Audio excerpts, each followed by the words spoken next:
ঘাটটা দেখো, ঘাটটা কিন্তু সম্পূর্ণ ফাঁকা।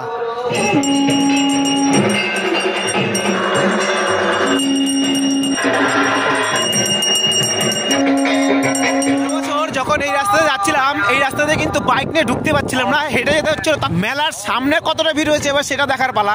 মেলার সামনেও কিন্তু সম্পূর্ণই ফাঁকা, আজকে দ্বিতীয় দিন, তবুও কিন্তু মেলা ফাঁকা। ওই মেন রাস্তার মুখ থেকে দিকে এসে এই পাশে একটা আখড়া করা হয়েছে, এটা হচ্ছে এখানটা যজ্ঞ হবে, তো তার জন্য কিন্তু এটা সাজানো হচ্ছে। কিন্তু মেলায় লোক একদমই নেই, তো আমরা একটু ঘাটের দিকে যাব। এবছর স্নানের ঘাট পুরোই ফাঁকা, টোটাল ঘাটের চিত্র ঠিক এরকম। এই বছর কিন্তু একদমই মানুষজন এখানটা নিয়ে কোনো বক্তারাও আসেনি, কারণ অনেকেই জানে না যে এখানটা মেলাটি হচ্ছে। যদিও প্রচার করা হয়েছিল, কিন্তু দূরের মানুষ যারা গেল বছর এসে তারা তো আর জানে না, তো তার জন্য কিন্তু একদমই ভিড় নেই। প্রবেশ করেছি ঘাটের পাশে এই যে শিবকালী মন্দির আছে, এই যে মন্দিরটি, এই মন্দির এখানটা, কারণ এখানটাও গেল বছর কিন্তু প্রচুর ভক্ত ছিল যারা স্নান করে এসে এই মন্দিরে এসে পুজো দিতেন। কিন্তু এই বছর ছবিটা সম্পূর্ণ আলাদা, এই বছর কিন্তু একদমই মানুষজন এখানটা নেই। তো মন্দিরটাও টোটালি ফাঁকা রয়েছে। আর এই মন্দিরের মধ্যে রয়েছে ভোলা মহেশ্বর এবং মা তারা। আর এই আঙ্গিনায় হতো গান বাজনার আসর, কিন্তু এই বছরও আঙ্গিনটা টোটালি ফাঁকা। এটা হচ্ছে মায়ারচর জেটি। গত বছর এই জেটিতেই কিন্তু সেই মহাকুম্ভমেলার সেই সন্ধ্যা আরতি হয়েছিল। এই বছরও বোধহয় এইখানটায় হবে, যেহেতু সামনে লাইট দিয়ে সাজানো দেখছি, তো এইখানটায় বসে বোধহয় সন্ধ্যাবেলা সেই সন্ধ্যা আরতি হবে। শুধু ঘাটটা দেখো, ঘাটটা কিন্তু সম্পূর্ণ ফাঁকা, মানুষ কিন্তু একদমই নেই।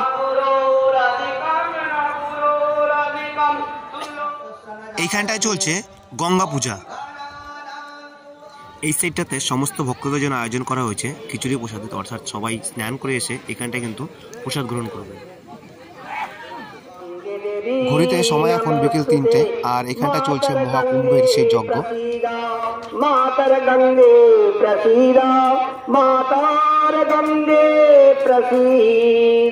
এটি হলো মাঝেরচর সেই ফেরিঘাট। এই ফেরিঘাটে কিন্তু গেল বছর সন্ধ্যা আরতি করা হয়েছিল, আর আমরা এখন সেই ফেরিঘাটের উপরে দাঁড়িয়ে রয়েছি। তো এখন চলছে সেই সন্ধ্যা আরতির পর্বে। এবছর এখানটায় সেই সন্ধ্যা আরতি হবে, সেই মহাকুম্ভের সন্ধ্যা আরতি অর্থাৎ গঙ্গা আরতি। তো আমরা এখন সেটি দেখবো। সমস্ত মানুষ এসে কিন্তু এখানটায় সেই প্রদীপগুলো জ্বালাচ্ছে, এবং তারপরে কিন্তু সেই বাবা মহারাজ এসে তারপরে কিন্তু সেই সন্ধ্যা আরতি শুরু করবেন।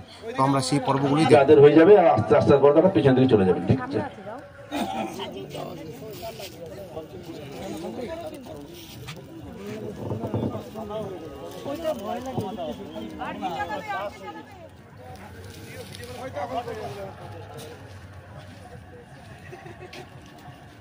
শুরু হয়ে গেছে সেই মহা আরতি পর্ব, অর্থাৎ গঙ্গা আরতি, অর্থাৎ কুম্ভর সেই আরতি।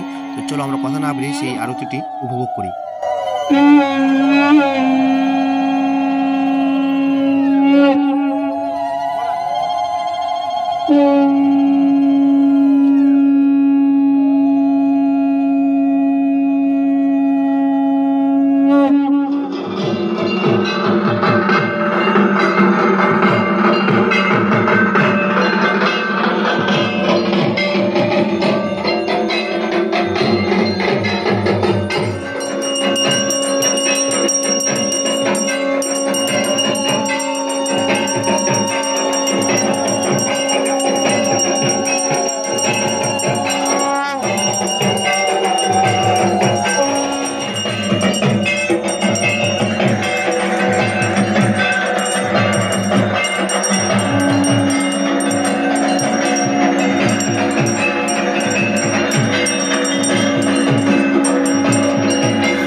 गंगा मैया की, गंगा मैया की, गंगा मैया की, गंगा मैया की, महाप्रभु की, महाप्रभु की, महाप्रभु की, जगन्नाथ की, जगन्नाथ की, जगन्नाथ की।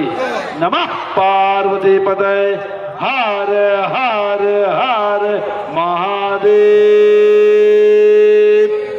नमः पार्वती पतये हर हर हर महादेव। नमः पार्वती पतये हर हर हर